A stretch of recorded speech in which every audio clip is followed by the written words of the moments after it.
I'm so sorry. I thought I brought enough, the elderly woman whispered shakily as she realized she was 85 cents short for a can of soup, a loaf of bread, and a small carton of milk. Behind her, irritated customers sighed loudly, their judgment filling the grocery. Her cheeks flushed with humiliation, looked as if she might cry. Then suddenly, an exhausted young cashier did something no one expected. He quietly reached into his nearly empty wallet and gave the woman his very last dollar. What happened next didn't just ease her shame.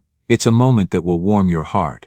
Before we dive deeper into this story, let us know where you're watching from, and don't forget to hype and subscribe for more heartwarming stories every day.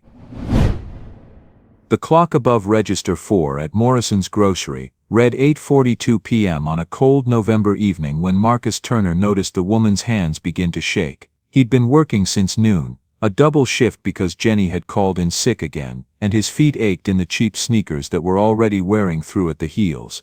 But something about the way this elderly woman stood at his register, counting and recounting the coins in her weathered palm, made him forget his exhaustion. Marcus was 18 years old, though people often mistook him for older. Responsibility had a way of aging you, of putting weight in your eyes that had nothing to do with years. His navy blue Morrison's vest hung loose on his thin frame. He'd lost weight lately, skipping lunches to save money, and his name tag sat slightly crooked no matter how many times he straightened it. "I'm so sorry," the woman whispered, her voice cultured despite the tremor. "I thought I had enough." She'd placed 3 items on the belt, 1 can of chicken noodle soup, 1 loaf of white bread, 1 small carton of milk. The total came to $8.45. In her palm, she held $7 exactly in crumpled bills and a handful of coins. Marcus watched her count again. 6 quarters, 3 dimes, 2 nickels, $7.60 total. "I'm short," she said, and her cheeks flushed with shame. "I'm 85 cents short." Behind her the line was growing. A businessman in an expensive suit checked his watch with pointed impatience, then began tapping his fingers on the handle of his basket. The rhythmic drumming grew louder, more aggressive. A woman with 2 children sighed heavily, shifting her weight from foot to foot. "Come on, lady," the businessman muttered, loud enough to be heard. "Some of us have places to be." The elderly woman flinched as if she'd been struck. Her hands trembled harder as she reached for the soup. "I'll put this back. I don't need the soup." Marcus looked at her, really looked at her. She wore a brown wool coat that had probably been expensive 30 years ago, now worn at the cuffs and missing a button. Her silver hair was pulled back in a careful bun, maintained with the kind of dignity that spoke of a woman who refused to let circumstances define her worth. Her shoes were polished despite being old, her posture straight despite the weight of her shame. And suddenly, Marcus wasn't standing in Morrison's grocery anymore. He was 7 years old, standing next to his mother in a different store, watching her count pennies for bread, while other customers sighed and complained behind them. He was 10, holding his mother's hand while the pharmacist told them her medication cost more than they had. He was 12, watching Grandma Lorraine skip meals so he could eat, pretending she wasn't hungry when he knew she was. He was 18, and he had $7.50 in his wallet, every penny he had left until payday on Friday 3 days away. He'd been planning to buy ramen, and maybe some marked-down bananas for Grandma. But this woman needed her dignity more than he needed dinner. Marcus's hand moved to his back pocket before he could second-guess himself. He pulled out his thin wallet, extracted a single dollar bill, and placed it quietly next to the woman's money. "Ma'am," he said softly, meeting her eyes, "this one's on me today." Her eyes widened, bright blue and suddenly swimming with tears. "Oh no, I couldn't possibly, please." Marcus picked up the dollar and her 7, feeding them into the register. "Consider it a gift. Everybody needs a little help sometimes." He bagged her items carefully, placing the bread on top so it wouldn't get crushed, making sure the milk carton was upright. The whole transaction took maybe 15 seconds, but the woman stood there for a long moment, staring at him as if trying to memorize his face. "Thank you," she finally said, her voice breaking. "You have no idea what this means. Thank you, young man." Marcus glanced at his name tag, making sure she could see it. "You have a good evening, ma'am. Stay warm out there." She nodded, clutching her bag to her chest and walked away. But not before Marcus saw her pause just beyond his line of sight, one hand pressed to her mouth. shoulders shaking with silent tears. The businessman threw his items onto the belt with unnecessary force. Finally, you shouldn't encourage people like that. If she can't afford groceries, maybe she shouldn't be shopping. Marcus scanned the man's items without responding. Organic vegetables, expensive cheese, a bottle of wine that cost more than Marcus made in a day. He took the man's credit card, processed the payment, and handed back the receipt with the same professional courtesy he gave everyone. "Have a good night, sir." After the man left, Marcus's manager Tom Rodriguez appeared at his elbow. Tom was in his 40s, with tired eyes that had seen too much retail life, but he'd always been fair to Marcus. "I saw what you did," Tom said quietly. Marcus's stomach dropped. "I'm sorry, I know I'm not supposed to." "Hey." Tom held up a hand. "I'm not mad, I'm just saying I saw it. That was a good thing you did. World needs more of that." He paused. "You doing okay? You've been picking up a lot of extra shifts." "I'm fine. Grandma's medical bills have been a little high lately, but we're managing." Tom nodded, understanding in his expression. "If you need anything, advance on your paycheck, anything, you let me know, okay?" "Thanks, Tom." The rest of Marcus's shift passed in a blur of scanning groceries and counting change. By the time 10 p.m. arrived, and he could finally clock out, his legs were shaking with exhaustion. The bus ride home took 40 minutes, carrying him from the nice part of town with its well-lit streets and clean storefronts to the neighborhood where streetlights were broken more often than not, and security bars covered most windows. The apartment building on Riverside Avenue was 4 stories of weathered brick that had been old when Grandma Lorraine was young. The elevator had been broken for 3 years, so Marcus climbed the stairs to the 3rd floor, his legs protesting every step. He could smell dinner before he reached their door, something simple but good. Chicken, probably, with rice. His stomach growled so loudly, it echoed in the stairwell. "There's my boy," Grandma Lorraine said when Marcus walked in. She was 76 years old, with white hair kept in short curls and hands that didn't work quite right anymore because of arthritis. But her smile was warm, and her eyes were sharp. She'd stayed up waiting for him, even though he'd told her 100 times not to. Even though he knew her back hurt from sitting too long in the old armchair they'd gotten from Goodwill 5 years ago. "Grandma, you should be in bed. It's late." "Nonsense, can't sleep knowing you haven't eaten." She started to push herself up, and Marcus hurried over. "I'll get my own plate." "You stay there, already made you one. It's in the oven, keeping warm." Marcus found the plate, chicken with rice and green beans, more food than they could really afford, and brought it to the coffee table they used for everything from dining to homework to bill paying. He made Grandma a small plate too, even though she protested. "Tell me about your day," she said, picking at her food. "Same as always. Busy." Marcus didn't mention the $1 he'd given away. Grandma would understand, she'd raised him to be kind, but she'd also worry about how they'd make it to payday. "You eating enough? You look thinner." "I'm fine, Grandma." She gave him a look that said she knew exactly what he was doing, but she didn't push. They both understood the mathematics of poverty, the way you made small sacrifices so the people you loved wouldn't have to. After dinner, Marcus washed the dishes while Grandma settled in to watch her evening game show. He cleaned the tiny kitchen until it shone, then kissed her forehead and told her he was going to bed. In his narrow room, barely big enough for a twin bed and a small desk, Marcus lay down fully clothed, too tired to change. On his wall hung his acceptance letter from State University, pinned above a photograph of his mother. She'd been 28 in that picture, laughing at something outside the frame, alive and healthy and full of dreams for her son. She died when Marcus was 12, cancer that had spread too fast and cost too much to treat properly. His father had left when Marcus was 4, and Marcus barely remembered him. It had been just Marcus and Mom and Grandma for as long as memory served. When Mom died, it became just Marcus and Grandma. Marcus had earned a full scholarship to state academic merit, combined with financial need. Full tuition, room and board, everything. He'd been planning to start this past fall. But then Grandma's medical bills had gotten worse, and the rent had increased, and someone needed to work, so Marcus had deferred.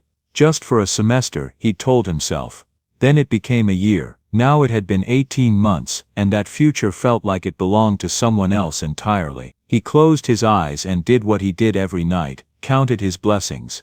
Grandma was still here. They had a roof, however leaky. He had a job, however temporary it felt. Tomorrow would come, and he'd face it. But tonight, as he drifted off to sleep, he thought about the elderly woman and her 85 cents, and he wondered if she'd made it home safely, if she'd eaten her soup, if she'd be all right. He had no way of knowing that in giving away his last dollar, he'd just changed both of their lives forever. Marcus woke to rain pounding against his window, and Grandma Lorraine coughing in the next room. The cough had been getting worse lately, deep and rattling, the kind that made his chest tight with worry. He'd been trying to save enough for a doctor's visit, but the free clinic was backed up for months, and the urgent care places charged more than they had. He lay in bed for a moment, listening to make sure the coughing stopped. It did, eventually, and he heard Grandma shuffling to the bathroom. Only then did he let himself breathe. Thursday, he had the opening shift at Morrison's, 8 a.m. to 4 p.m. He needed to be up anyway. In the kitchen, Marcus made oatmeal for both of them, the cheap kind that came in a huge cylinder and tasted like paste unless you added enough sugar. They were out of sugar. He added a little cinnamon instead, hoping it would help. "You don't have to make me breakfast," Grandma said, appearing in her threadbare robe. "I can manage." "I know you can, but I'm already up, so let me." They ate in comfortable silence, the rain creating a steady rhythm against the windows. Grandma kept trying to hide her coughs, and Marcus kept pretending he didn't notice. "I'll pick up your prescription refill tomorrow," Marcus said, even though he wasn't sure how he'd pay for it. Maybe Tom would let him have that advance after all. "Don't you worry about me. I'm fine." "Grandma," Marcus, her voice was gentle but firm. "I've been managing my health for 76 years. I think I can handle a little cough." He wanted to argue, wanted to insist that this was more than a little cough, that she needed proper medical care, that he was scared of losing her the way he'd lost Mom, but he just nodded and finished his oatmeal. The bus to Morrison's was crowded with morning commuters, everyone pressed together in damp coats that smelled like wet wool and resignation. Marcus stood near the back, holding onto the overhead rail, watching the city wake up through rain-streaked windows. At Morrison's, Tom was already there, looking more tired than usual. "Jenny called in again," he said by way of greeting. "Think you can stay late if we need you?" "Sure." "How late?" "Maybe until 7. I'll pay you overtime." "Overtime? That would help with Grandma's prescription." "Yeah, I can do that." The morning shift passed in its usual rhythm. Customers with their morning coffee runs, their pre-work grocery trips, their small purchases and large complaints. Marcus scanned items with mechanical efficiency, made small talk when required, and tried not to think about how his feet already hurt and he had 11 more hours to go. Around 11 a.m., he saw her. The elderly woman from yesterday was back, standing at the entrance, looking uncertain. She wore the same brown coat, but today she had an umbrella, old but functional, and her hair was covered with a clear plastic rain bonnet that reminded Marcus of something from an old movie. She was scanning the checkout lanes, clearly looking for something, or someone. Their eyes met across the store, and her face transformed. She smiled, a real smile, warm and genuine, and made her way to his register even though his line was longer than the others. "Good morning, ma'am," Marcus said when she reached him. "How are you today?" "I'm well, thank you. And please call me Margaret." "Margaret Hayes." She set her purse on the counter and began digging through it. "I came back because I wanted to hear it is." She pulled out a small envelope and offered it to Marcus. "I wanted to return your kindness, and to properly thank you." Marcus could feel the weight of bills inside the envelope. His heart sank. "Ma'am Margaret, you don't need to do that. It was just $1. "It wasn't just $1 to me." Her voice was quiet but intense. "Last night, I was able to eat dinner, a simple dinner, but enough. Because of your kindness. And I thought about you all evening, wondering if you'd eaten, if you had enough for yourself."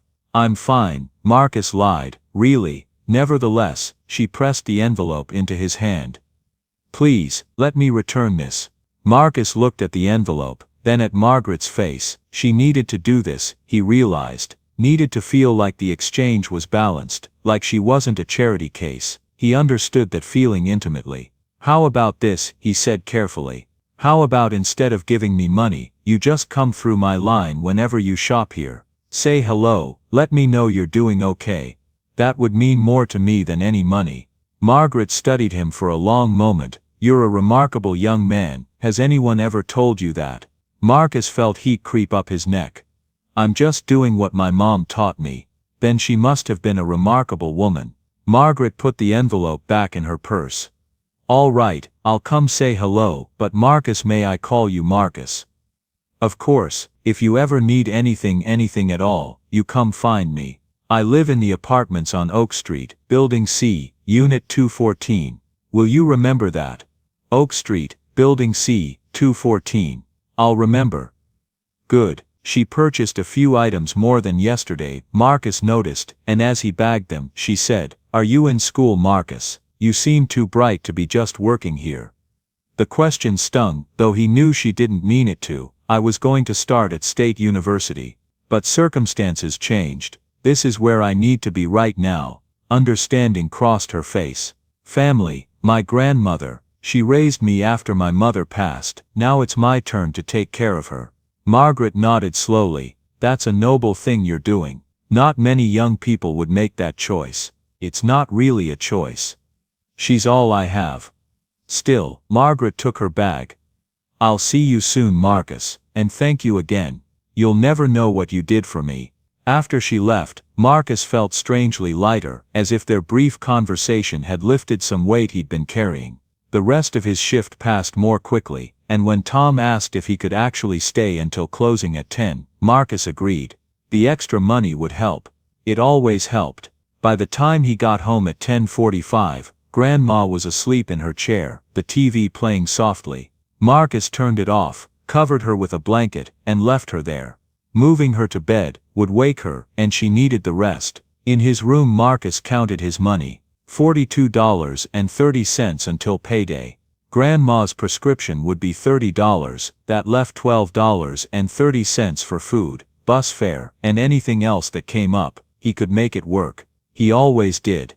He fell asleep still wearing his Morrison's vest, too exhausted to even change, and dreamed of nothing at all. Over the next 3 weeks, Marcus saw Margaret 5 more times at Morrison's. Each visit, she came through his line specifically, sometimes buying just 1 or 2 small items, always stopping to ask how he was doing, how his grandmother was feeling. Their conversations were brief. There were always other customers waiting, but Marcus found himself looking forward to seeing her. She reminded him of his mother somehow, in the way she listened, like what he said actually mattered, in the way her eyes lit up when she smiled. On a gray Saturday afternoon in early December, Marcus's shift ended at 3 p.m. He was walking to the bus stop, hands shoved deep in his thin jacket pockets, when he heard someone call his name. Margaret was standing outside a small diner, 2 blocks from Morrison's, waving at him. Marcus, do you have a moment? He walked over, confused. Is everything okay? Everything's fine. I was just having a late lunch and saw you walk by. Would you join me? My treat. Marcus hesitated. He needed to get home to Grandma. But she was with Patricia, the neighbor who sometimes checked in on her, and the thought of a real meal, something hot and filling, was almost overwhelming. Just for a little while, Margaret added, seeing his hesitation, I could use the company, if I'm being honest. Eating alone gets old. Okay. Thank you. The diner was warm and smelled like coffee and French fries. Margaret led him to a booth near the window, and they sat across from each other. A waitress appeared immediately with menus and coffee. Order whatever you like, Margaret said. I'm serious, whatever you want. Marcus ordered carefully. A burger and fries, nothing fancy, nothing too expensive, but when it arrived, it was the best thing he'd tasted in months. Real beef, not the cheap frozen patties he usually managed. Fresh fries, hot and salty. He had to force himself not to eat too fast, not to look like he was starving, even though he was. Margaret ordered soup and watched him eat with a small smile. How is your grandmother doing? She asked. She has a cough that won't go away. I'm worried about her, but she refuses to see a doctor unless it gets really bad. Medical care is expensive. Yeah, Marcus didn't elaborate, but he didn't need to. Margaret understood. Tell me about her, Margaret said. What's she like? So Marcus did. He told her about how Grandma Lorraine had raised him after his mother died, how she'd worked 2 jobs until arthritis made it impossible, how she still tried to take care of him, even though their roles had reversed. He told her about Sunday mornings when Grandma made pancakes, about how she knew every show on TV but pretended she didn't, so Marcus could explain the plots to her, about how she still called him baby, even though he was 18 and taller than her. Margaret listened to all of it, asking questions, laughing at the funny parts, her eyes soft with understanding at the hard parts. "She sounds wonderful," Margaret said when Marcus finished. "You're lucky to have each other." "I am. I just wish I could give her more. Better apartment, better doctors, the things she deserves. You give her your presence and your love, that's worth more than money." "Maybe, but money would help with the rent and the medical bills." Margaret was quiet for a moment, stirring her soup. "Can I tell you something, Marcus? About myself?" "Of course, I wasn't always alone," she said, her voice distant. "I had a husband.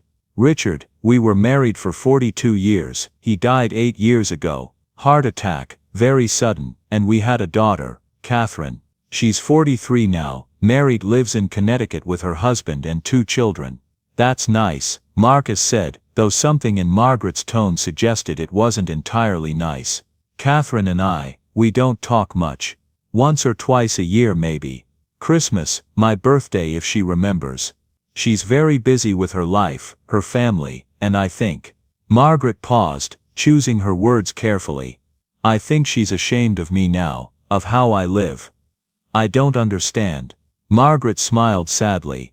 "Richard and I were quite well off once. He had a successful business, we had a big house, country club memberships, all of it, but after he died, I discovered he'd made some poor investments.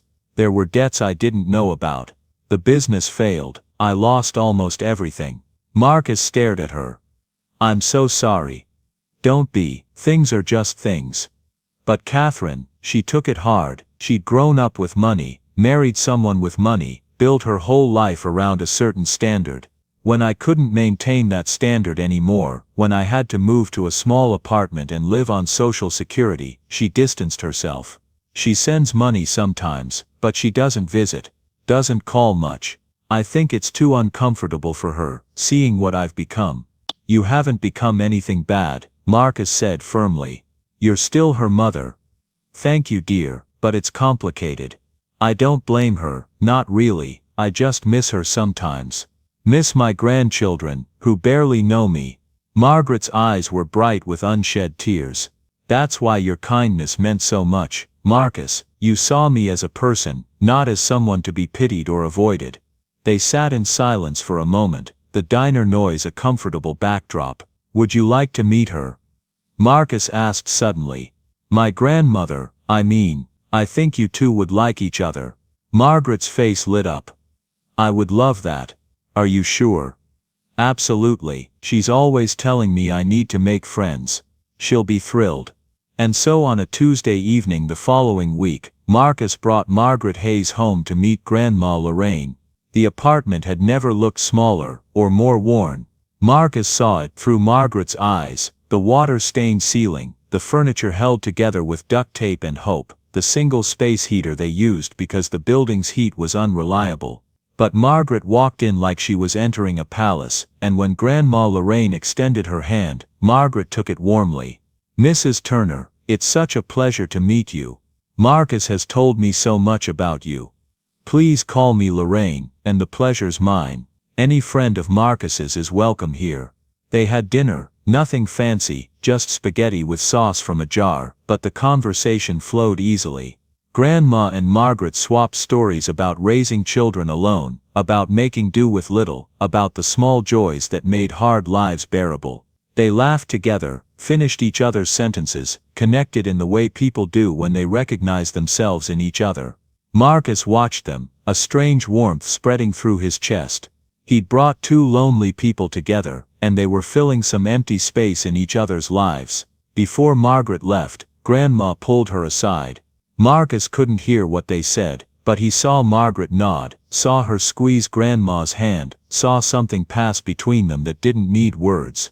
"Same time next week," Margaret asked as Marcus walked her to the door. Absolutely. After she left, Grandma turned to Marcus with tears in her eyes. That woman has been through some hard times. But she's good people, Marcus. Real good people. I know, Grandma, you did a good thing, bringing her here. She needs family, even if it's not blood. Marcus thought about that as he cleaned up the dinner dishes.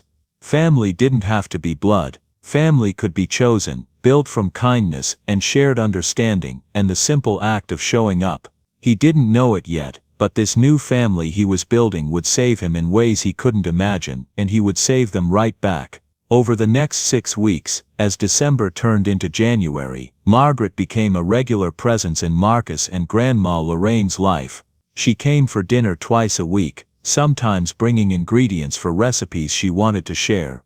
She and Grandma would spend hours talking while Marcus did homework from his old textbooks, keeping his mind sharp even though he wasn't in school. Marcus also started visiting Margaret's apartment on Oak Street. It was small but neat, with furniture that had clearly seen better days but was well maintained. The walls were mostly bare, except for one large family photograph in the living room, a younger Margaret with a handsome man and a teenage girl, all of them smiling at some long-ago celebration. That's Richard and Catherine, Margaret said the first time Marcus visited, following his gaze. Catherine was 16 there. Before everything got complicated. Have you talked to her lately? Not in 4 months. I called on her birthday in September, but she was busy, said she'd call me back. Margaret's smile was sad. She hasn't yet. Marcus spent those visits helping Margaret with things around the apartment, fixing a leaky faucet, replacing light bulbs she couldn't reach, moving furniture when she wanted to rearrange. In return, Margaret fed him, told him stories, and occasionally slipped him a $20 bill for bus fare that they both knew he'd spend on groceries for Grandma. It felt good, having this routine, having Margaret in their lives.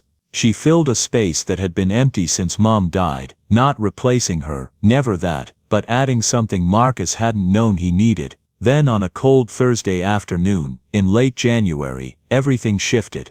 Marcus had the day off, and he'd promised to help Margaret reorganize her closet. He arrived at her apartment around 10 a.m., knocked twice as usual, and opened the door when she called out.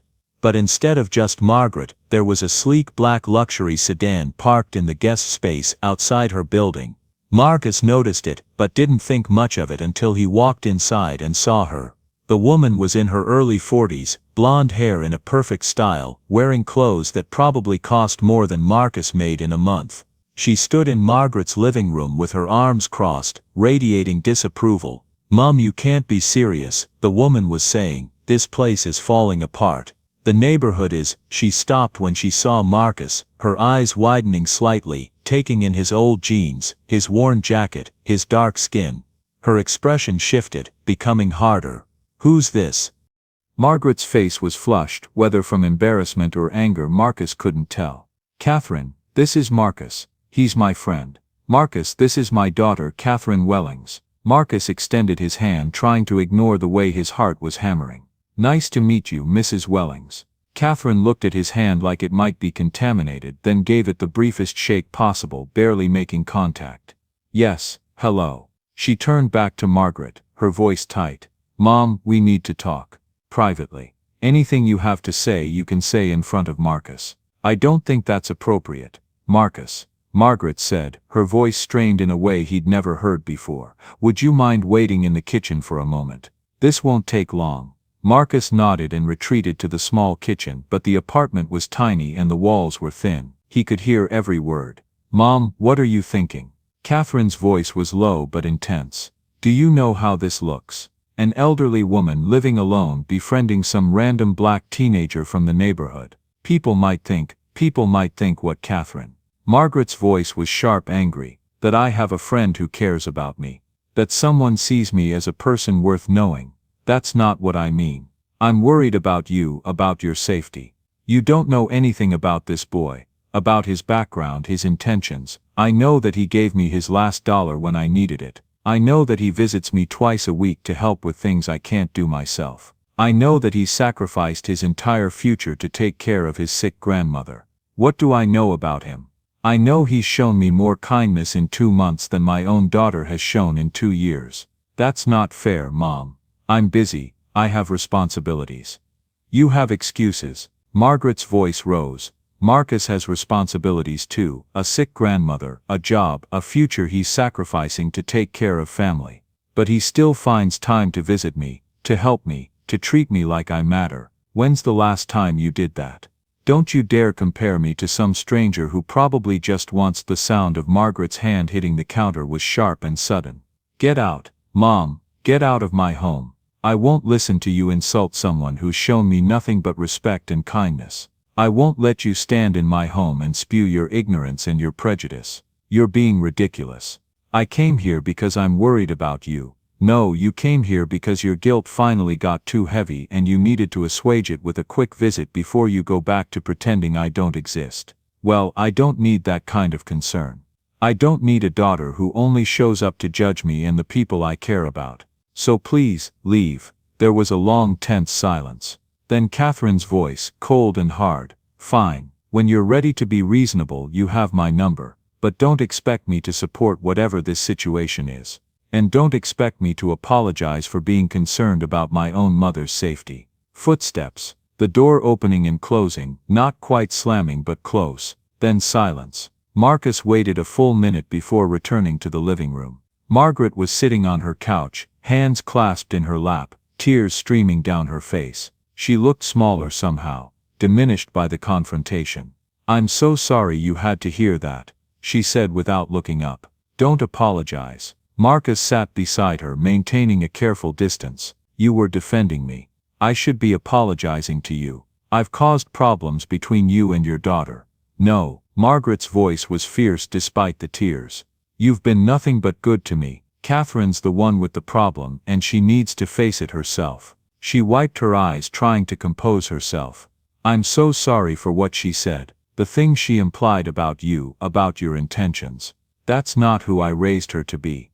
People say things they don't mean when they're scared, Marcus said quietly. He'd learned this from Grandma, from watching her navigate difficult situations with grace. Maybe she's scared of losing you and doesn't know how to deal with it, so it comes out as anger. Margaret looked at him, something like wonder in her expression. How did you get so wise at 18? My grandma. She's always saying hurt people, hurt people. The key is not letting their hurt become your hurt. That's very wise. Margaret took a shaky breath. Still, what she said was inexcusable, and I meant what I told her. She doesn't get to come into my life once in a blue moon and judge the people who've actually been here for me. They sat together in silence for a while, until Margaret's tears dried and her breathing steadied. The closet reorganization felt inappropriate now, too trivial after what had just happened. Do you want me to go? Marcus asked. Give you some space? No, actually I'd like you to stay if you don't mind. Maybe we could just watch TV or something. I don't want to be alone right now. Of course, they spent the next 2 hours watching old game shows, not talking much, just being together. And somehow that quiet companionship helped more than any words could have. That evening, Marcus told Grandma Lorraine what had happened. She listened carefully, her face growing more troubled as the story went on. That poor woman, she finally said. Both of them really. They're both hurting. Margaret's daughter was awful to her. To me too, but mostly to her own mother. I'm not saying she was right, baby, but think about it from her perspective. She hasn't been around, hasn't been part of her mother's life. Then she shows up and finds out her mother has built a whole relationship with someone she doesn't know. That's got to be scary. Got to bring up all kinds of guilt and fear. So I should just accept that she was racist to me? No, you should understand where it came from without taking it into your soul. There's a difference between understanding and accepting. Grandma paused, coughing into her hand. And Marcus, you can't fix this for Margaret. This is something she and her daughter have to work through themselves. I know, I just feel bad that I made it worse. You didn't make anything worse, you exposed something that was already broken. Sometimes that's what needs to happen before healing can start. Marcus thought about that as he lay in bed that night. Maybe Grandma was right. Maybe Catherine needed to see what she'd been missing, needed to face her own prejudices and fears before anything could change. But he also knew that Margaret was hurting, and he hated that his presence in her life had caused that pain, even if it wasn't his fault. He fell asleep wondering if Catherine would ever come back, and what would happen if she did. February arrived with bitter cold and heavy snow. Marcus continued his routine, work at Morrison's, visits with Margaret, taking care of Grandma Lorraine. But something had changed. Margaret was quieter now, more withdrawn. The light that had returned to her eyes over their months of friendship had dimmed. She still came for dinners, still welcomed Marcus when he visited, but she kept checking her phone, hoping for a call that never came. She'd leave messages for Catherine, short, careful messages that tried not to sound desperate and get nothing in return. Give her time, Grandma Lorraine said one evening when Margaret's eyes filled with tears over her untouched plate. She's wrestling with something inside herself, but she'll come around. A mother's love is powerful, but so is a daughter's. They just need to find their way back to each other. What if we never do? Margaret whispered. What if I've lost her for good this time? You haven't lost her. She's just lost right now. There's a difference. But the weeks passed, 1, 2, 3, and Catherine didn't call, didn't visit. The silence stretched like a wound that wouldn't heal. Marcus watched Margaret grow smaller under the weight of it. He tried to help, tried to fill the space Catherine had left, but he knew he couldn't replace a daughter, couldn't fix what was broken between them. Meanwhile, Grandma's cough had gotten worse. Marcus was picking up extra shifts again, trying to save for a proper doctor's visit, the free clinic still months away. The exhaustion was catching up with him, working 50 hours a week, helping Margaret, caring for Grandma, trying to keep himself together. You're going to burn yourself out, baby, Grandma said one night when she found him asleep at the kitchen table, face down in his work schedule. I'm okay, just tired. You're more than tired, you're carrying too much. It's okay to ask for help. From who, Grandma? Everyone's already doing what they can. She didn't have an answer for that. In mid-February, Marcus was at Morrison's during an evening shift when he saw something that made his heart stop. There was a woman at register 2, not his register, struggling with her purchase. She had a cart full of groceries, a baby on her hip, and a toddler pulling at her coat. When the cashier rang up her total, Marcus saw her face fall. I'm so sorry, she said, her voice shaking. I thought I had more on my card. Can you take off some items? The cashier, a new kid Marcus didn't know well, sighed with obvious annoyance. Which ones?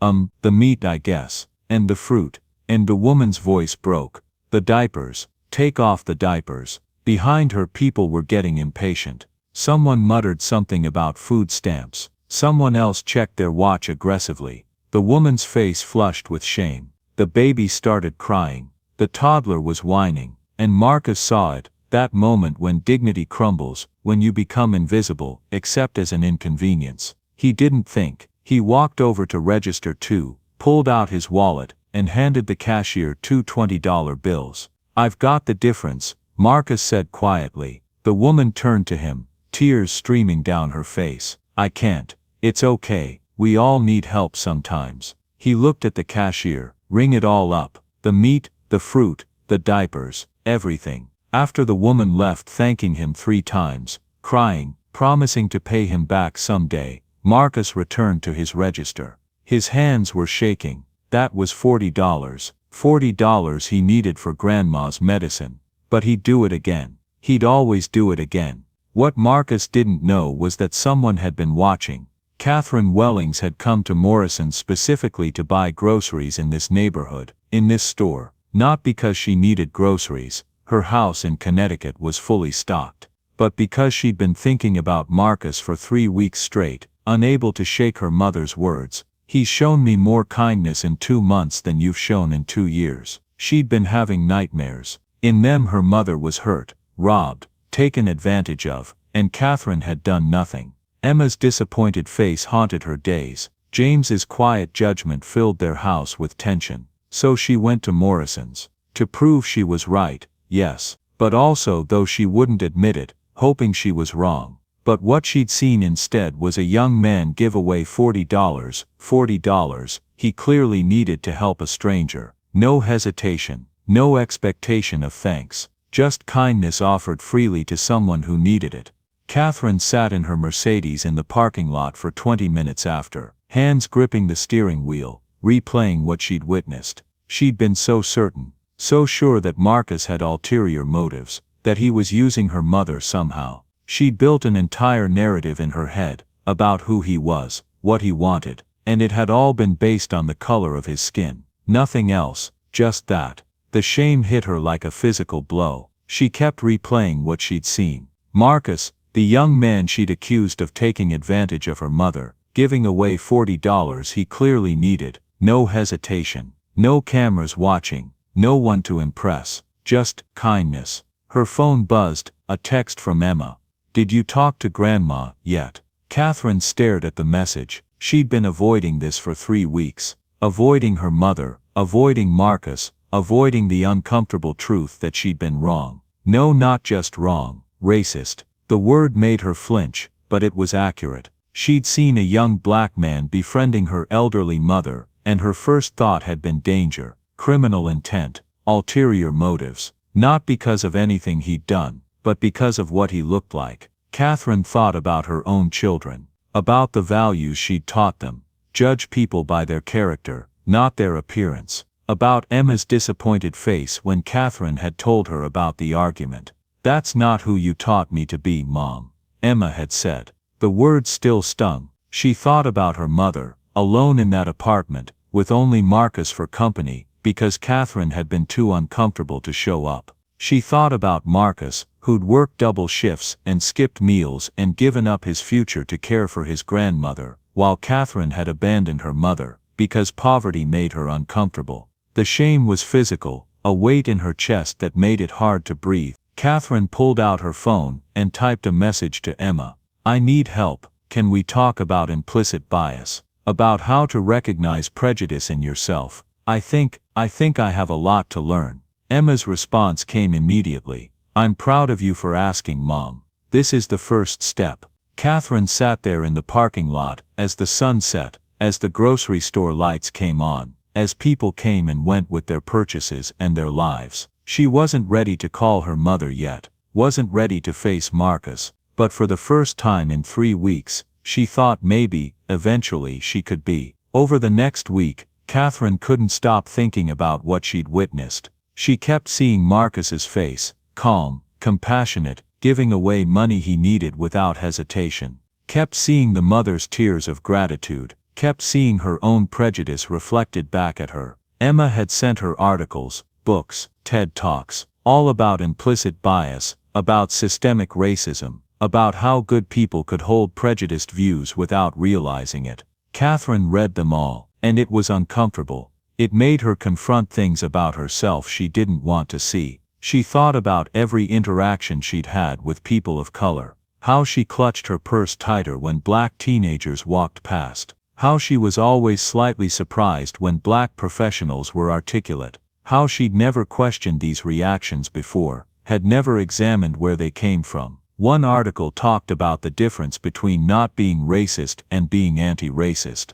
About how passivity in the face of prejudice was its own form of complicity. Catherine realized she'd been passive her whole life. She'd never said anything overtly racist. She'd considered herself one of the good ones. But she'd also never done the hard work of examining her own biases, never questioned the assumptions she'd absorbed from a society built on racial hierarchy. James found her crying over her laptop one night, a week after she'd gone to Morrison's. "What's wrong?" he asked, sitting beside her. "I've been racist," Catherine said, "my whole life, and I never even knew it.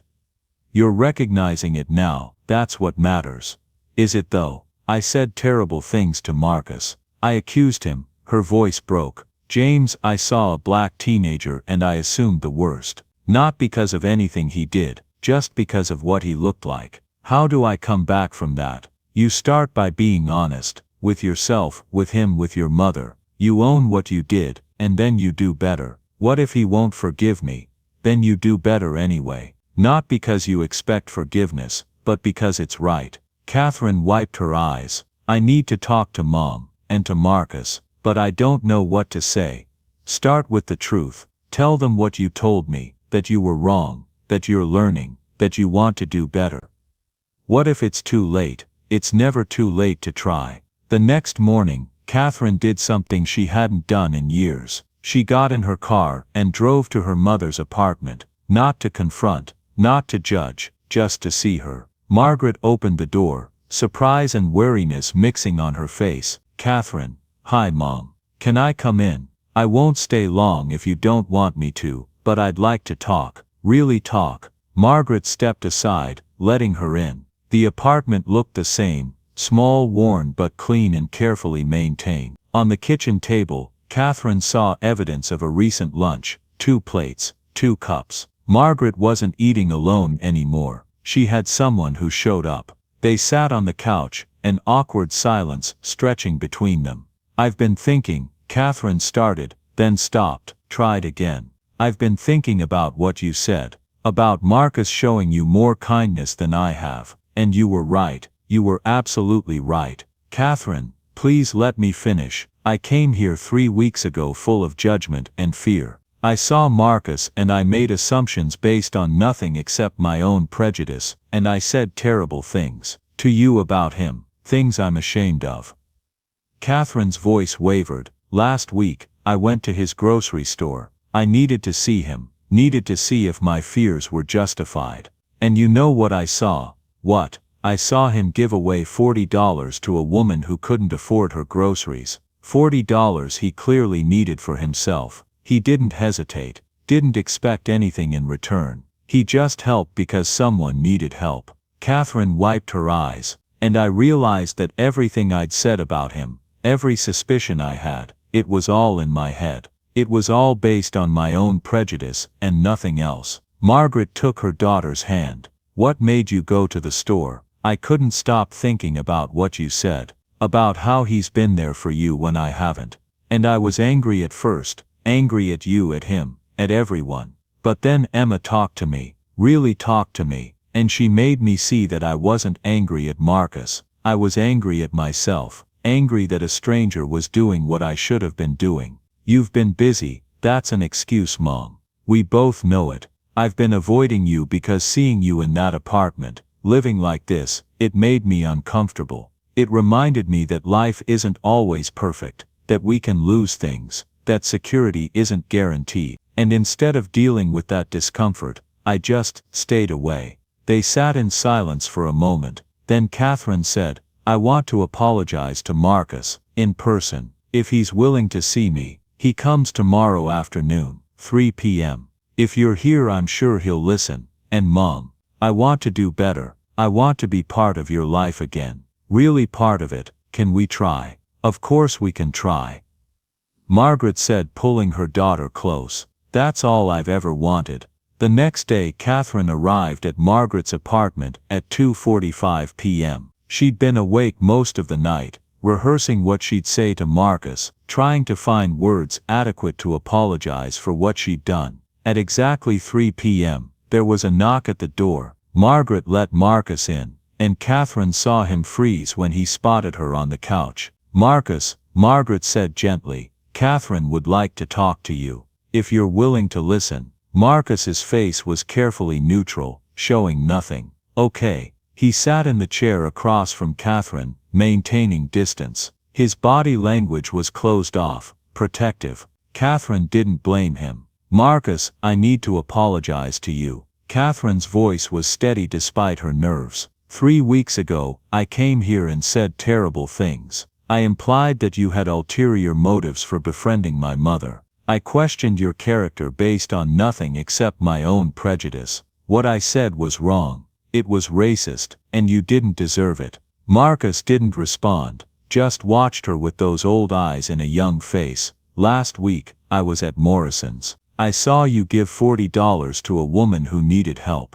And I realized that everything I'd accused you of, everything I'd suspected, it was all in my head. It was based on the color of your skin, and the neighborhood you live in, not on who you actually are." "Why were you at the store?" Marcus asked quietly. Catherine had prepared for evasion, for a polite lie. But looking at this young man who'd shown nothing but integrity, she couldn't do it. "I went to watch you, to see if my suspicions were justified. To find evidence that you were taking advantage of my mother. And what did you find? That I was wrong. About everything, that you're exactly who my mother said you were. Kind, selfless, good. And that I judged you based on prejudice, not facts. Marcus nodded slowly. Thank you for saying that, for being honest. He paused. But you should know, what you said, what you implied, it hurt. Not just because it was about me, but because I've heard it my whole life. People see my skin, and they make assumptions. They see the neighborhood I live in, and they write me off. Your words hurt because they weren't new. They were just the same old prejudice dressed up as concern. Catherine felt tears on her face. I know, and I'm sorry. I can't take back what I said, but I want you to know, I'm working on understanding why I said it. Why I reacted the way I did. My daughter's been helping me see my own biases. I've been reading, learning, trying to recognize the prejudices I didn't even know I had. That's good. That's important work. They sat in uncomfortable silence. Then Marcus said, I appreciate your apology, but I need you to understand something. I didn't befriend your mother to get anything from her. I helped her because she needed help, and I could help. That's it. There's no angle, no ulterior motive, just kindness. I believe you. I see that now. And your mother, she's been there for me and my grandmother in ways I can't repay. She's family to us now, real family, so if you're back in her life, that's good. She needs you, but she also needs me, and I'm not going anywhere just because it makes you uncomfortable. I wouldn't ask you to, Catherine said quickly. I'm not here to push you out. I'm here to apologize, and to try to make things right with my mother. You being in her life, that's good. I'm grateful for it, even if I didn't show it before. Marcus studied her for a long moment, then nodded. Okay, I accept your apology, but trust, that's going to take time. You can't expect me to trust you just because you said sorry once. I understand. I'll work to earn it. After Marcus left, Catherine stayed with Margaret for another hour. They talked about small things. Emma's college applications, Jackson's basketball games, Margaret's book club that met at the library. Normal things. Family things. He's not going to trust me easily, Catherine said as she prepared to leave. Would you, if you were him? Margaret squeezed her daughter's hand. Just keep showing up, Catherine. That's all any of us can do. Keep showing up and proving through our actions that we mean what we say. Over the next 6 weeks, Catherine did exactly that. She visited Margaret twice a week, bringing groceries, helping with errands, just spending time together. Sometimes Marcus was there, and those visits were awkward at first. Polite conversation, careful distance, everyone on their best behavior. But slowly something shifted. Catherine saw how Marcus interacted with her mother, patient, kind, treating her like she mattered. She saw how he'd fix things without being asked, how he'd bring small gifts from the store's clearance section, how he'd call just to check in. And Marcus saw Catherine showing up consistently, week after week, rebuilding her relationship with Margaret through presence and effort. In mid-March, Catherine was at Margaret's apartment when Marcus arrived with Grandma Lorraine. It was the first time Catherine had met her, and she felt a rush of nervousness. Mrs. Turner, I'm Catherine, Margaret's daughter. Grandma Lorraine looked at her with sharp assessing eyes. I've heard about you. I'm sure you have. Catherine took a breath. I owe you an apology too. I said things about your grandson that were wrong. He's a remarkable young man, and you've raised him well. Grandma's expression softened slightly. He is remarkable, and yes, I raised him right, taught him to see people for who they are, not what they look like, or where they come from. The implication was clear. Catherine nodded, accepting it.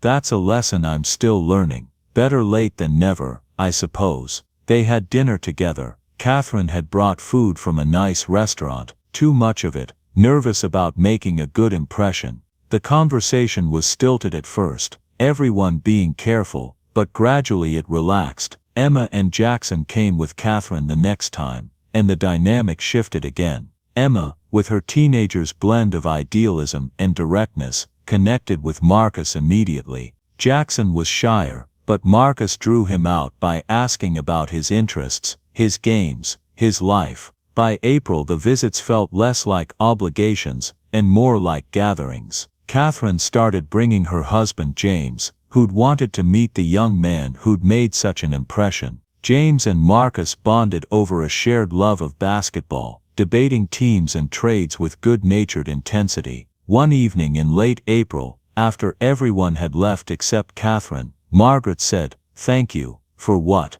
For trying, for showing up, for giving Marcus a chance to see that you're more than that one terrible moment. I'm the one who should be thanking you. You didn't have to forgive me, you could have cut me off completely. You're my daughter. I'll always love you, even when I don't like what you do." Margaret smiled. "Besides, I think you're really trying. I see it. I am. And Mom, I want to do something to help. I know Marcus gave up his scholarship to take care of Mrs. Turner. What if I could help with that? Make it possible for him to go back to school?" Margaret's eyes widened. "Catherine, that's very generous, but you'll need to approach it carefully. Marcus has a lot of pride. He won't want charity. I know, I've been thinking about how to do it right. Legal protections, so he knows I can't pull funding. Maybe through a trust, managed by a third party. I want to help, but I want to do it in a way that respects his dignity. Let me talk to him first. Feel him out. If he's open to it, then we can discuss details." A week later, Margaret broached the subject with Marcus. His first reaction was exactly what they'd expected: resistance, pride, fear of obligation. "I can't take that much money from her. What if she changes her mind? What if she decides I'm not worth it after all?" That's why it would be set up legally, with protections. "Catherine wants to do this right, Marcus. She wants to help because you gave her mother back to her. Because you showed her who she could be instead of who she'd become. I need to think about it. Talk to Grandma." That night Marcus told Grandma everything. She listened, then said exactly what he needed to hear.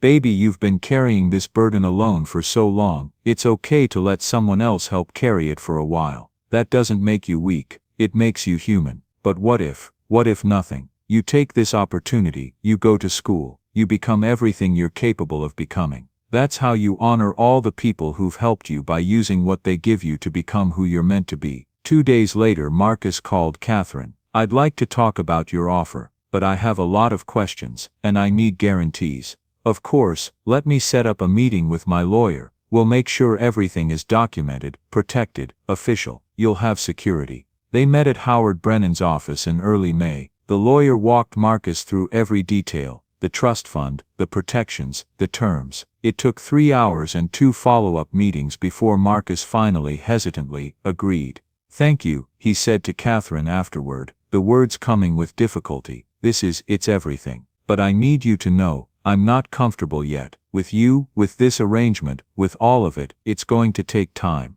I understand. And Marcus, I'm going to keep showing up, keep proving that you can trust me, however long it takes." "Okay, then we have a deal." The next step was finding the right person to help care for Grandma Lorraine. Catherine had several candidates, but it was Margaret who suggested Sharon Williams. "I met her at the senior center," Margaret said. "She takes care of Mrs. Johnson down the hall from me. Kind woman, very professional. And Mrs. Johnson speaks very highly of her." Sharon Williams had been a home health aide for 15 years, ever since her own mother had needed care and Sharon had discovered her calling. She had 3 kids of her own, knew what it was like to balance work and worry, and she saw in Marcus the same fierce love she felt for her family. When Sharon met Grandma Lorraine for the first time, there was an immediate connection. Sharon didn't talk down to her, didn't treat her like a burden or a patient. She treated her like a person who deserved respect and dignity, which of course she was. "I like her," Grandma told Marcus after Sharon's first visit. "She's got spine, and she doesn't fuss over me like I'm helpless." "That's exactly what we need," Marcus said, relief flooding through him. Finding someone he could trust with Grandma had been his biggest worry about going back to school. "You go learn, baby," Grandma said. "Sharon and I will be just fine." As Marcus left the lawyer's office, Catherine sat back and took a shaky breath. It wasn't forgiveness yet, maybe it never would be complete forgiveness, but it was a start, and sometimes a start was everything. Summer session started with a placement test that determined Marcus would begin as a second semester freshman, having lost credit for the time away. It didn't matter, he was here, and that was everything. His classes were intense: Introduction to Psychology, English Composition, College Algebra, Introduction to Sociology. The professors moved fast, expecting students to keep up, to read hundreds of pages per week, to think critically about everything. Marcus loved it. After 20 months of scanning groceries and watching his mind atrophy, being challenged intellectually felt like coming alive again. He read every assignment twice, attended every office hour, asked questions without embarrassment. His roommate was a kid named Connor from the suburbs, whose biggest concern seemed to be whether his gaming PC would fit on the desk. They were cordial but not friends. Connor had his group, kids who'd grown up with money, who'd never worried about rent or food, and Marcus had his solitude. Until the second week, when he met Jasmine. She was in his sociology class, always sitting in the front row, always asking the questions Marcus was thinking but didn't have the courage to voice. After class one day she approached him in the hallway. "You're Marcus, right? Row 4, always taking detailed notes." "Yeah, that's me. I'm Jasmine Turner. No relation, I assume." She grinned. "Don't think so. Damn, I was hoping we were long-lost cousins or something. Would make family reunions more interesting." She shifted her backpack. "Look, a few of us are forming a study group for sociology. You interested?" Marcus hesitated. Study groups meant socializing, meant letting people close enough to ask questions about his life. "I usually work better alone. Come on, it's just 3 of us. Me, a guy named David, and another girl, Keisha. We meet tomorrow at 4 in the student center. Try it once. If you hate it, you never have to come back." Something in Jasmine's expression reminded Marcus of his mother, that particular kind of determination that didn't accept excuses. "Okay, one time." "Perfect." Jasmine beamed. "Oh, and Marcus, we're all here on scholarships or financial aid. Different stories, but we get it. The pressure, the imposter syndrome, all of it. You're not alone." The next day Marcus found himself in a corner of the student center with 3 other students. David was nervous energy and quick intelligence, first-generation college student whose parents owned a restaurant. Keisha was quiet and observant, a single mother of 2 toddlers who somehow managed full-time classes. And then there was Jasmine, who held them all together with her enthusiasm and refusal to let anyone give up when concepts got difficult. They studied for 2 hours, and it was the best academic experience Marcus had since high school. They challenged each other, explained concepts in different ways, built on each other's ideas. By the end, Marcus had agreed to come back. Over the summer session, the study group became the center of Marcus's college experience. They expanded beyond sociology, helping each other with math homework and essay revisions. David knew chemistry like he'd invented it. Keisha could explain statistics in ways that actually made sense. Jasmine kept them organized and on track. And Marcus discovered he had something to offer too. His careful reading, his attention to detail, his ability to connect concepts across disciplines, they were valuable. He was valuable. "You should tutor," Jasmine told him one evening as they walked back from the library. "Seriously, you're better at explaining this stuff than half the TAs. The tutoring center pays $15 an hour. Catherine's stipend covers everything I need," Marcus said, then paused. "But maybe I could save it, or donate it." "Actually, yeah, I'll apply." By July, Marcus was tutoring 3 students a week in various subjects, and he discovered he loved it. The moment when concepts clicked, when students went from confused to confident, when education became empowerment. He called Grandma every day, sometimes twice. She was doing well with Sharon's help, her health improving with proper care and nutrition. Margaret visited her regularly, the 2 of them having become genuine friends. And Catherine was slowly becoming part of the fabric of their lives. She visited Margaret twice a week now, consistently, without fail. Sometimes Marcus was there, and while things were still a bit awkward, the tension had eased considerably from those first painful weeks. "You sound happy, baby," Grandma said one night during their call. "Really happy." "I am. Classes are hard but good. I'm making friends. I'm learning so much. That's all I ever wanted for you, to have this chance, to become who you're meant to be." I miss you though, I miss you too, but I'm proud of you. So proud I could burst. Summer session ended in early August. Marcus had aced all 4 classes, earning a 3.9 GPA, 1 A- in math, but he'd take it. He had a 2-week break before fall semester started, and he spent it at home with Grandma. The apartment felt different now, brighter, cleaner, more organized thanks to Sharon's influence. Grandma looked healthier, moved easier, smiled more. The burden Marcus had been carrying for 20 months had been lifted, and it showed in both of them. "You've grown," Grandma said one evening as they watched TV together. "I'm the same height, Grandma." "Not like that. You've grown into yourself. You stand taller. You don't look scared all the time." Marcus thought about that. She was right. The constant anxiety about money, about survival, about whether they'd make it to the end of the month, it had been replaced by something lighter. Not absence of worry, but presence of hope. "It's because of you," he said. "Because you let me go, because you told me it was okay to accept help." "Well, I'm wise like that." Grandma grinned. "Now tell me about these friends of yours. This Jasmine girl you mention a lot." "Grandma, it's not like that. We're just study partners."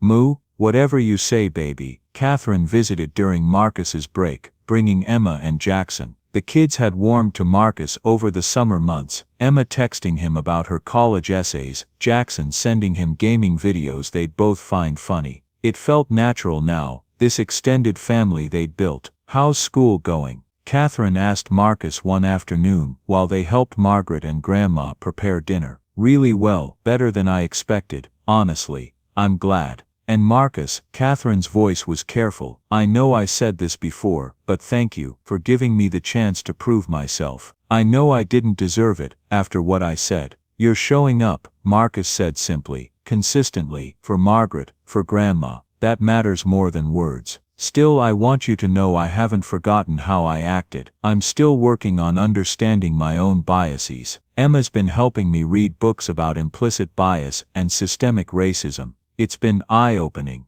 Marcus looked at her, surprised. "That's good. That's important work. I have a lot to learn, but I'm trying. I can see that." And he could. The Catherine who stood in Margaret's kitchen now was different from the woman who'd barged in 7 months ago, full of judgment and fear. Not completely different. Trust was still being built, but changed enough that Marcus could acknowledge the effort. Fall semester started in late August, and with it came Marcus's declaration of major social work. He'd been drawn to it throughout summer session, fascinated by the intersection of individual struggle and systemic issues, by the possibility of helping people navigate systems that weren't built for them. His classes got harder: social work theory, human behavior in the social environment, research methods, cultural diversity, but he was ready. He'd lived enough of what he was studying to bring unique perspective to every discussion. His professors noticed. Dr. Emily Bradford, who taught social work theory, called him into her office in October. "Marcus, I've been reviewing your work. Your papers show a level of insight that's rare in undergraduates. You're not just learning theory, you're connecting it to lived experience in ways that deepen both." "Thank you, Dr. Bradford. I want to encourage you to think about graduate school. With your perspective and your intellect, you could make significant contributions to the field. It's early to be thinking about this, but I want you to know it's possible." Graduate school. Marcus had been so focused on just finishing his bachelor's degree that he hadn't thought beyond it. But hearing Dr. Bradford say it, hearing that it was possible, it opened up new vistas of future. That November Marcus went home for Thanksgiving.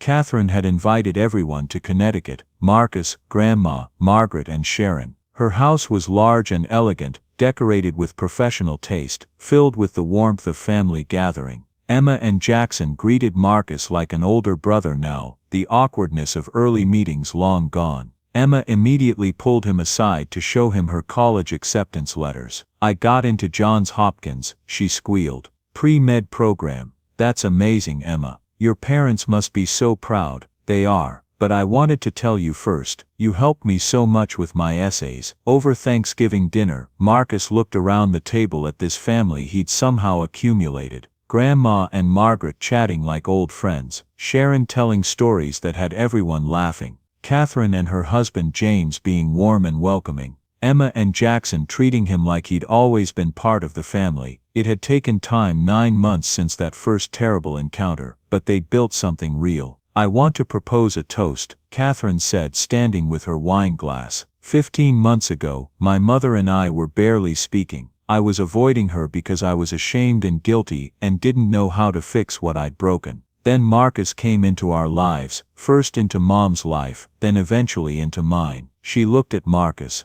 I didn't handle it well at first. I said and did things I'm deeply ashamed of. But Marcus and Mom, and all of you, gave me the chance to do better, to be better. You showed me that family isn't about perfection, it's about showing up, about doing the work, about earning trust through consistent action. She raised her glass. So this toast is to all of you, to second chances and chosen family, to the long road of earning trust, and to Marcus, who started all of this by giving away $1 he couldn't afford to lose. Everyone raised their glasses, and Marcus felt tears threatening. He'd done nothing extraordinary. He'd just been kind, just helped where he could, just showed up. And somehow it had been enough. That night, in the guest room Catherine had prepared for him, Marcus texted Margaret, "Thank you for believing in me, for defending me, for giving me the space to decide whether to trust Catherine again." Her response came quickly, "You gave her the gift of a second chance. That takes courage. I'm proud of you." Marcus fell asleep feeling grateful, feeling hopeful, feeling like maybe he really did deserve all the good things that were happening. Spring semester arrived with Marcus more confident, more settled into college life. He'd made Dean's List in the fall. His tutoring position had expanded. He now worked with 6 students regularly. He joined the social work club and volunteered at a homeless shelter on weekends. But there was a cost to all this success, one Marcus hadn't fully acknowledged. He was running himself into the ground, trying to prove he deserved what he'd been given, trying to earn what had been freely offered. "You need to slow down," Jasmine told him one evening in late February when she found him in the library at 11 p.m., working on a paper that wasn't due for another week. "You're going to burn out." "I'm fine, I just want to make sure it's perfect." "Marcus, you made Dean's List. You're tutoring half the freshman class. You volunteer 10 hours a week. You're more than fine. You're exceeding every expectation. Give yourself permission to breathe." But Marcus couldn't, because despite everything, despite Catherine's consistency, despite the legal protections, despite the trust they'd built over 15 months, part of him still waited for it all to disappear, for someone to say he wasn't worth it after all. "I can't mess this up," he told Jasmine. "Catherine took a chance on me, so did Margaret. If I fail, you're not going to fail. But even if you did, even if you got a B instead of an A, do you really think they'd abandon you? After everything?" Marcus knew she was right. Catherine had proven herself consistent for over a year now. She visited Margaret religiously. She checked in with Marcus monthly, not hovering, just present. She'd even started a college fund for other students like Marcus through her family foundation, inspired by his story. But old fears died hard.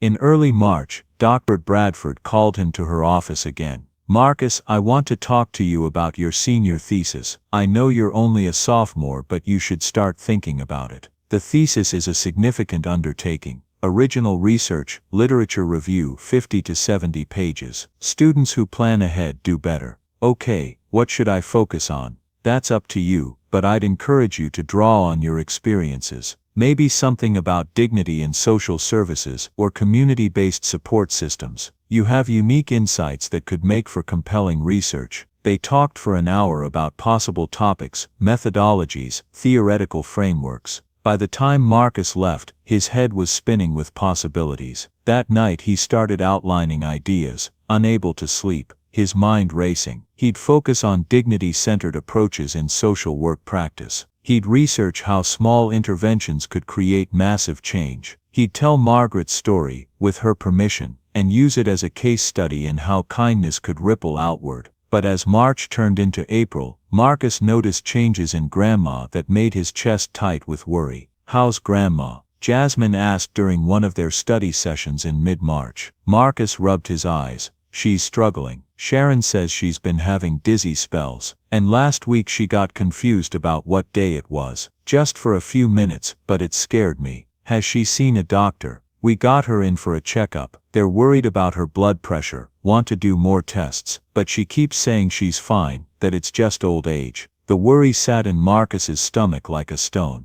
He called Grandma every day now, sometimes 3 times, listening for changes in her voice, for signs that something was wrong. In early April he went home for a weekend visit, and found Grandma moving even more slowly than usual. She'd forgotten to take her blood pressure medication for 3 days. "I just got mixed up, baby," she said when he asked. "All these pills look the same," but Marcus saw the worry in Sharon's eyes. "This is the 3rd time this month," Sharon said quietly, when Grandma couldn't hear. "I think we need to increase my hours. She needs more supervision." Marcus felt the familiar weight of helplessness. Even with help, even with resources, age and illness didn't care about what was fair or what he'd already been through. "I'll talk to Catherine," Marcus said. "See if we can get Sharon here more often."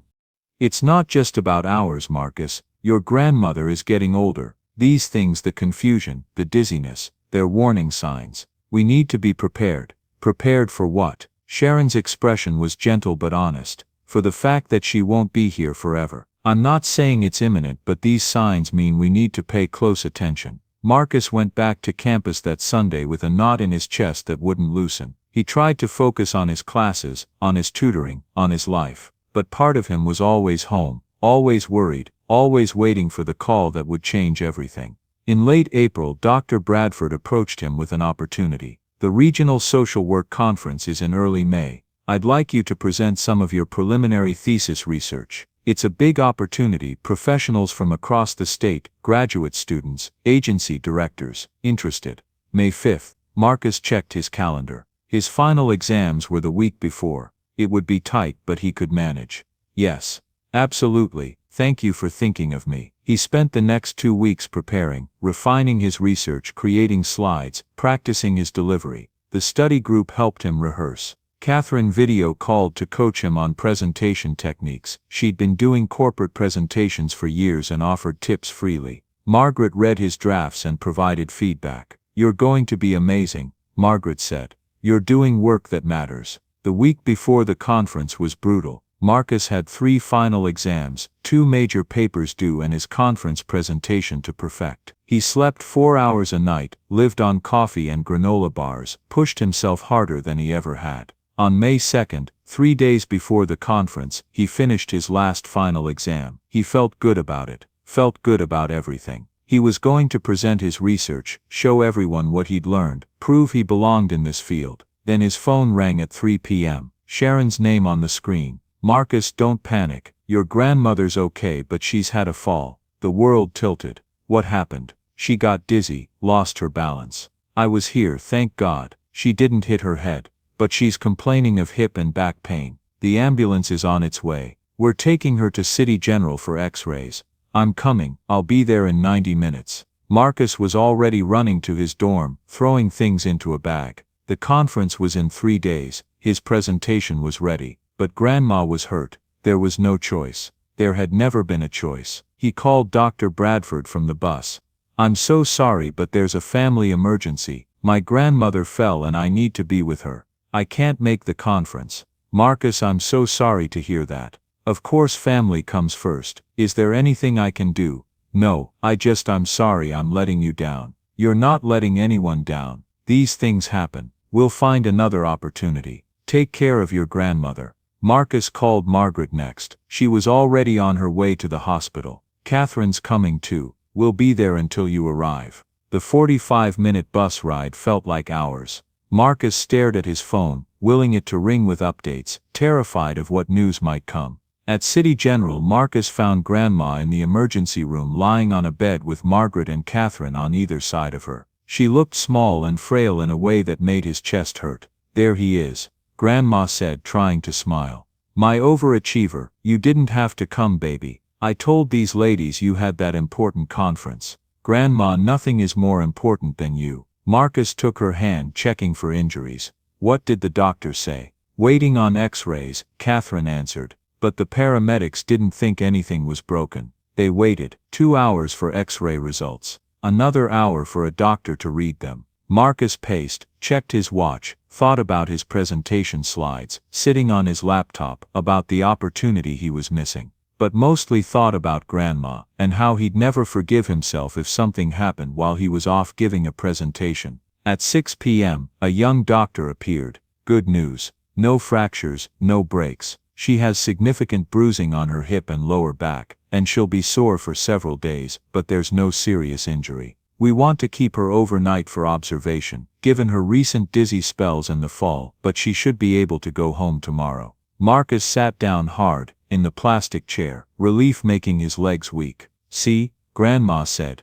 I told you it wasn't serious. Now you can still make your conference. I'm not leaving you. Marcus Turner, you listen to me. I am fine. These wonderful people are here. You have an opportunity you've worked hard for. Don't waste it because of a fall. But no buts. Grandma's voice was firm. I didn't let you accept help so you could give up opportunities every time I have a setback. You worked hard on that presentation. You're going to go deliver it. Margaret spoke up. Marcus, Catherine and I will stay with your grandmother tonight. Sharon will be here too.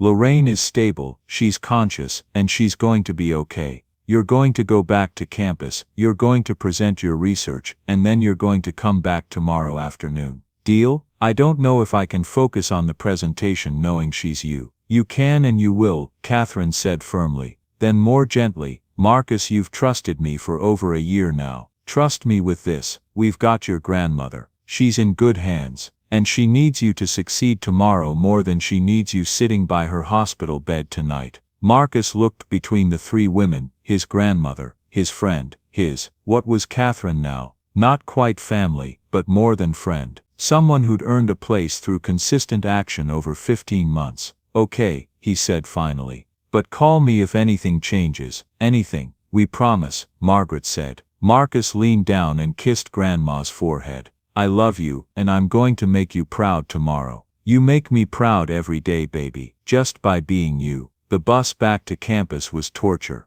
Marcus checked his phone every 5 minutes, waiting for updates. They came regularly from Margaret. Lorraine settled, ate dinner, watching TV, resting, sleeping now. Back in his dorm, Marcus tried to review his presentation but couldn't concentrate. His phone buzzed with a text from Catherine at midnight. Your grandmother is sleeping peacefully. Sharon just did a full check. Vitals are good, no pain when she's still. She's going to be fine, Marcus. Get some sleep. Tomorrow you show them what you're made of. You've earned this. Marcus stared at the message for a long time. A year ago a text from Catherine would have felt like obligation, like pressure. Now it felt like support, like family. He finally slept around 3 and woke at 7 to more texts. Grandma had a good night.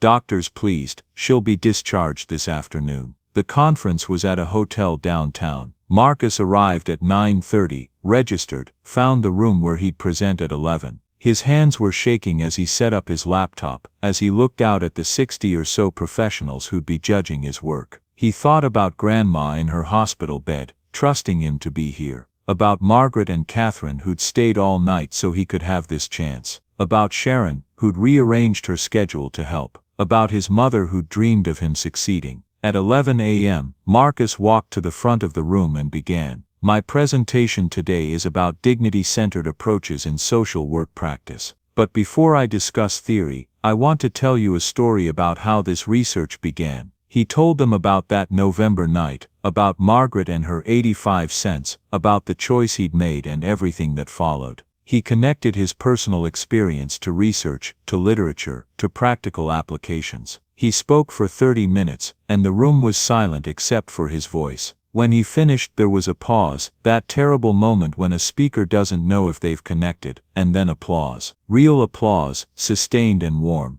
The Q&A was intense, agency directors asking about implementation, graduate students wanting methodology details, a woman from the State Department of Social Services giving him her card. We need people like you in this field, she said. People who understand both the theory and the lived experience. After his session, people wanted to talk, to exchange cards, to discuss his ideas. It was everything he'd hoped for. But all Marcus could think about was getting back to the city, back to Grandma. At noon, he made his excuses and left. On the bus he called Margaret. How is she? Being discharged right now. Catherine's with her. We're taking her back to the apartment. Sharon's already there getting everything ready. I'm on my way. Marcus, how did it go?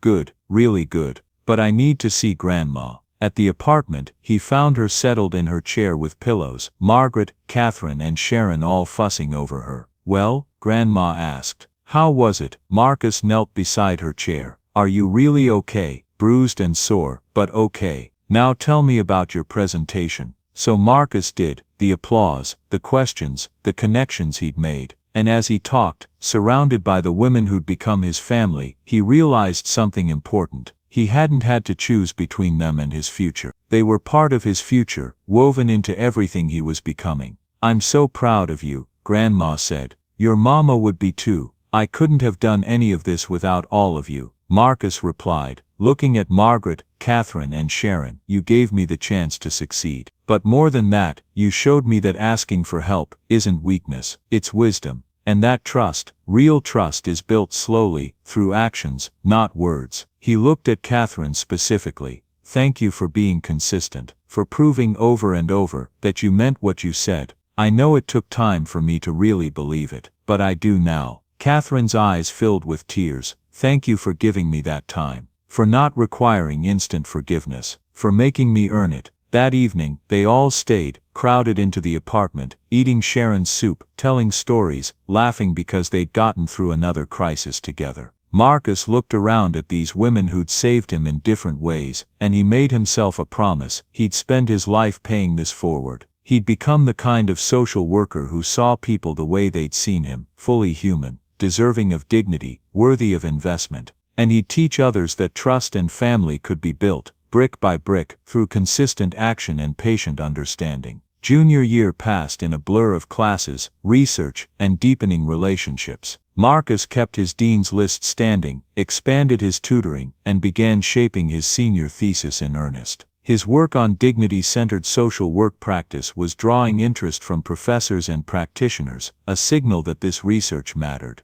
Grandma recovered from her fall, though she moved more slowly now, more aware of her limits. Sharon increased her hours, the apartment gained grab bars, better lighting and quiet reassurances that she was never alone. Catherine had, by then, become fully woven into their extended family, visiting Margaret weekly, supporting Grandma's medical needs, including Marcus in holidays as naturally as if he'd always been one of her own. The trust that had taken 15 months to earn was now solid, strengthened by consistency. Senior year arrived with its familiar mix of anticipation and fear. The thesis consumed him. From transaction to transformation had grown from an academic idea into something larger, a manuscript shaped by lived experience and sharpened by theory. Dr. Bradford pushed him harder than anyone ever had. This is publishable, Marcus. If you're willing to challenge yourself. He was. He spent months interviewing social workers, surveying clients, dissecting case studies. By late fall, the thesis had grown to 73 pages, dense, reasoned and deeply personal.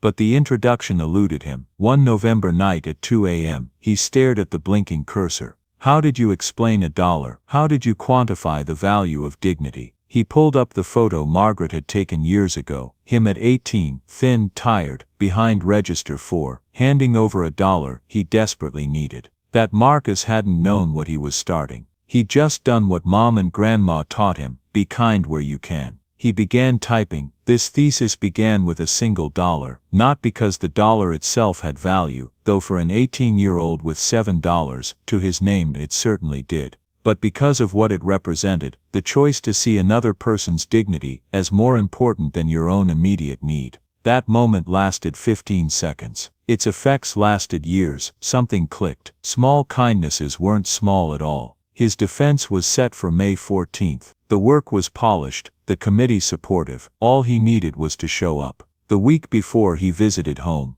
Grandma insisted she was just tired, but Marcus saw the strain. Sharon admitted the doctor had called it age, but they were monitoring her closely. Go do your defense, she told him. She'd chase you out herself if you stayed. On the morning of May 14th, Marcus stepped into the conference room. His bound thesis lay on the table. Dr. Bradford nodded. Whenever you're ready, he began. He told them about Margaret and the 85 cents, Catherine's initial prejudice and her long journey back from it, the family built slowly from trust and second chances. He told them about Grandma's recent health scares and the way crises had been met together. Then he anchored his story in research, social capital, strength-based practice, community psychology. He presented interviews, surveys, and data that supported his premise. Dignity-centered practice worked. He spoke for 45 minutes. The questions afterward were rigorous and unrelenting. Marcus answered each with the clarity of someone who had lived his subject matter, not merely studied it.